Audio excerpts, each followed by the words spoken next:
This is IGN.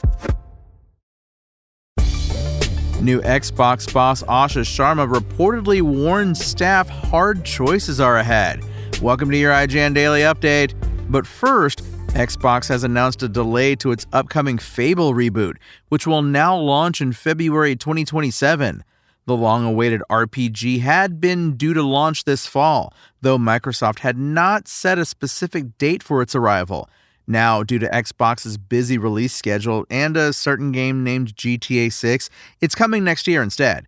This year is packed with incredible games for Xbox players to enjoy, from Halo Campaign Evolved, Gears of War E-Day, and Call of Duty Modern Warfare 4 to Control Resonant, Star Wars Galactic Racer, and Grand Theft Auto 6, Xbox wrote in a post on social media.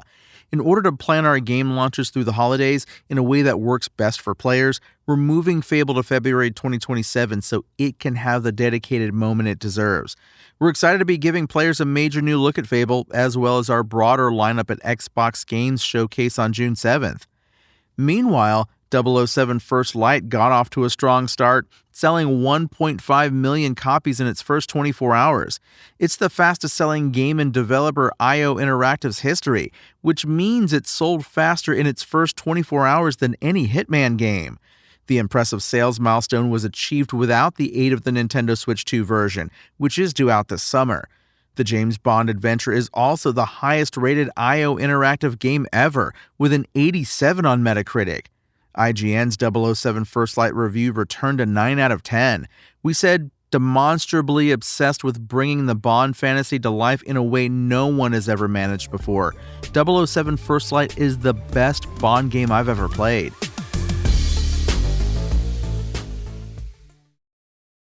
Asha Sharma, the new boss of Xbox, has reportedly warned staff that, quote, hard choices are ahead as Microsoft works to rebuild its gaming brand in the eyes of core fans while growing revenue.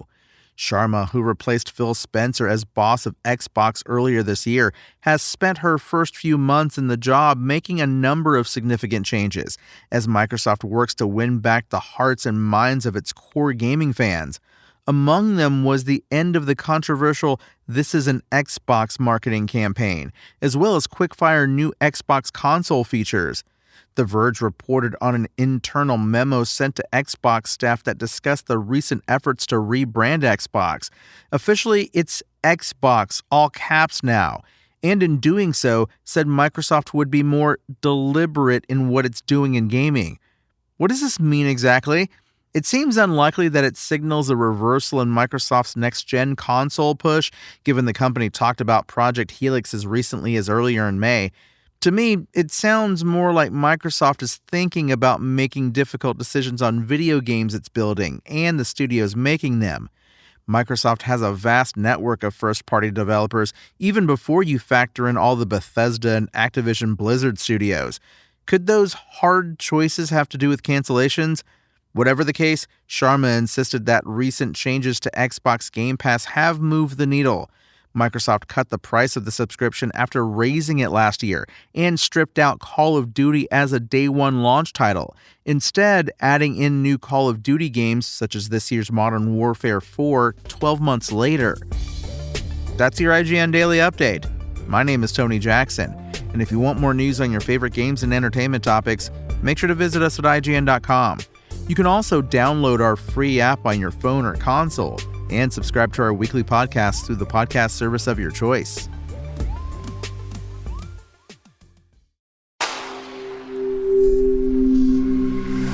Spoken Layer.